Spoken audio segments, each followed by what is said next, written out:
عليكم ورحمة الله. كيف حالكم؟ أتمنى أن تكونوا بخير وعلى خير وبصحة جيدة إن شاء الله. معكم الدكتور مريم من قناة سول طبيبة مع مريم. في هذا الفيديو إن شاء الله سنتكلم عن موضوع يخص جميع النساء الحوامل، ألا وهو الأعمال المنزلية. هل الأعمال المنزلية تضر بالحمل وتسبب الإجهاض أو الولادة المبكرة لا قدر الله؟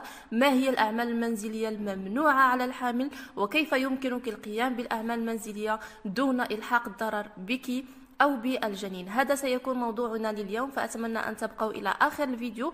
وإذا كانت هذه أول زيارة للقناة لا تنسوا الاشتراك والضغط على زر الجرس. وفقط ملاحظة، أريد منكم أن تشتركوا في القناة الاحتياطية التي سأتركها في صندوق الوصف وفي أول تعليق، لأن قناتي أصبحت مهددة بالإغلاق، فرجاء اشتركوا في القناة الاحتياطية لتوخي أي مشاكل من بعد، ولا يمكنكم التواصل معي أو أن أتواصل معكم. طيب، نمر لموضوعنا لليوم. موضوعنا لليوم وجاء بعد سؤال لمتتبعة سألتني، قالت: أريد أن أعرف هل الأعمال المنزلية تضر الحامل، لأنه لا بد لها من الغسيل والطبخ والكنس والكوي والمسح.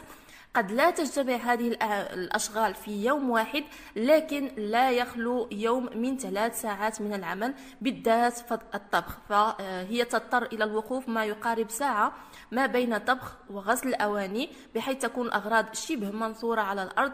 فهل ذلك الوقوف وكثرة الانحناءات لترتيب المنزل يضر الحمل ويجهضه؟ طيب، أول شيء أتفهم خوف وقلق هذه السيدة، لكن أحب أن أؤكد بأن الحمل ليس مرضا، بل هو حالة فيزيولوجية طبيعية تمر بها الحامل، وقد خلق الله عز وجل جسم المرأة مهيئا تماما لهذه المهمة وبشكل معجز حقا. بشكل عام يمكن القول بأن الأعمال المنزلية الروتينية والمعتادة لا تضر الحمل، بشرط أن يتم فيها تفادي الوقوف أو الجلوس لفترات طويلة، أي أكثر من ساعة، وأن يتم تفادي حمل أو دفع الأشياء الثقيلة. حمل أو دفع الأشياء الثقيلة، لا أكتفي فقط بالحمل، فدفع الأشياء الثقيلة كذلك يعد مشكلة وقد يسبب مشاكل للحمل. ممنوع على الحامل أن تلتزم الفراش إذا لم تكن هناك داعي لالتزام الفراش، فالتزام الفراش بحد ذاته هو مشكلة. يجب على الحامل أن تتحرك من الشهر الأول إلى الشهر التاسع. يجب عليها القيام بالأعمال المنزلية العادية كما قلت، كذلك ممارسة المشي، ممارسة بعض الرياضات الخفيفة، فهذا لا يسبب مشاكل للحمل. بالنسبة لحركات الظهر مثلا الانحناء لالتقاط الأشياء على الأرض، فيجب أن تتم بوضعية يكون فيها الظهر مستقيما وليس منحنيا، أي يجب أن تقومي باستعمال وضعية القرفصاء مع إبقاء الظهر منتصبا. وضعية القرفصاء أي تنزلي وظهرك مستقيم كوضعية القرفصاء، يعني هي معروفة جدا. فكما نعرف بأن في الحمل أو في فترة الحمل أربطة ومفاصل الفقرات تتشرب كثيرا بالسوائل وتصبح لينة خلال الحمل، ذلك يؤدي إلى سهولة تحرك الفقرات وحدوث الالتواءات والتمزقات فيها إذا ما تعرضت السيدة لحركات مفاجئة وخاطئة، لذلك يجب الانتباه. فإن كانت الأعمال المنزلية في بيتك كثيرة، فيجب عليك تقسيمها بحيث تأخذي فترات من الراحة كل ساعة تقومي خلالها بالاستلقاء على الجانب الأيسر مع رفع الساقين إلى مستوى القلب مدة 15 دقيقة. ففي مثل هذه الوضعية سيتحسن جريان الدم كثيرا في المشيمة، وسيخفف الثقل عن الحوض والساقين، وسينشط الدورة الدموية. كما قلنا يجب رفع أو الاستلقاء على الجانب الأيسر مع رفع الساقين إلى مستوى القلب. هذا يعني كما قلت بعد كل ساعة من العمل يجب عمل هذه الوضعية. وإن احتجت مثلا لعمل شيء في وضعية الوقوف لمدة طويلة فعليك بتحريك ساقيك باستمرار حتى وأنت واقفة. فعندما تكوني مثلا واقفة في المطبخ تجهزين الغداء أو العشاء أو تقومين بغسل الأواني وأنت على دراية بأنك ستقفين لمدة طويلة، يجب عليك تحريك ساقيك باستمرار حتى وأنت واقفة لتفادي تشكل جلطة دموية فيها لا قدر الله. فكما نعلم بأن الحمل يعتبر من الأسباب المؤهبة لحدوث جلطات في الساق. هذا من جهة بالنسبة للوقوف. وكذلك يجب تجنب الجلوس كثيرا، أو عند الجلوس يجب رفع الرجلين أو رفع مستوى الرجلين عن الأرض عن طريق وسادة أو كرسي أو غير ذلك. فهذه الأمور تفرق كثيرا. فالنساء اللواتي يعانين من آلام الظهر أو آلام في الرجلين فهذا هو السبب.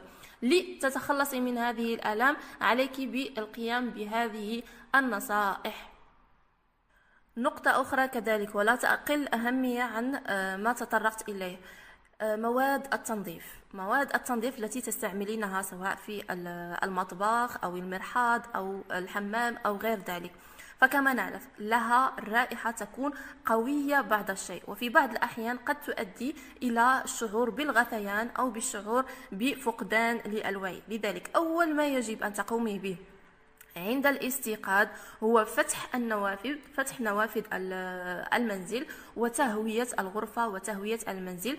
قومي بعمل ترتيب لغرفتك وترتيب مثلا لغرفة الأطفال وغرفة المعيشة.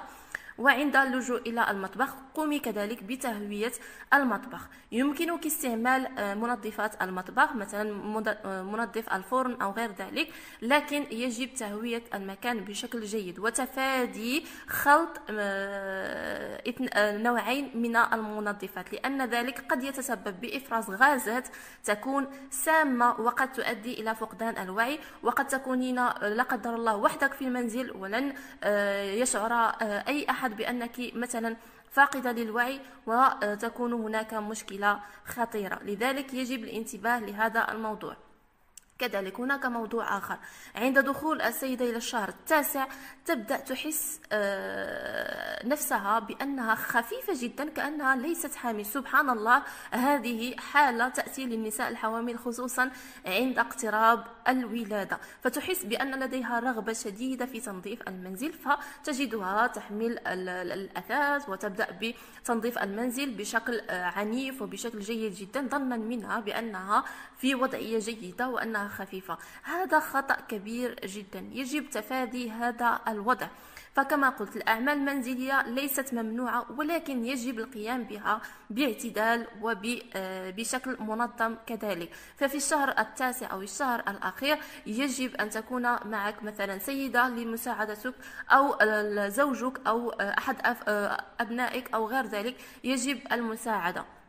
لا أمنعك من القيام بترتيب المنزل وتنظيفه، لكن يجب أن يكون ذلك كما قلت باعتدال وتنظيف المنزل وتجنب رفع الأثاث الثقيل، لأنه كما قلت ولو أنك تحسين بأن الأمور جيدة وبأنك خفيفة ولا توجد مشكلة، لكن قد يتسبب ذلك في مشكلة خطيرة جدا، ألا وهو انفصال المشيمة. لذلك نحن في غنى عن هذه الأمور. حتى ولو أحسست أنك في صحة جيدة للقيام بهذه الأمور، ارتاحي ثم ارتاحي، لأن لديك مرحلة جديدة أنت مقبلة عليها، وهي مرحلة الولادة والرضاعة، وستحتاجين إلى الطاقة للقيام بهذه الأمور. لذلك لا تستنزفي طاقتك في القيام بالأعمال المنزلية، لأنها لن تهرب. فالأعمال المنزلية ستقومين بها على مدار حياتك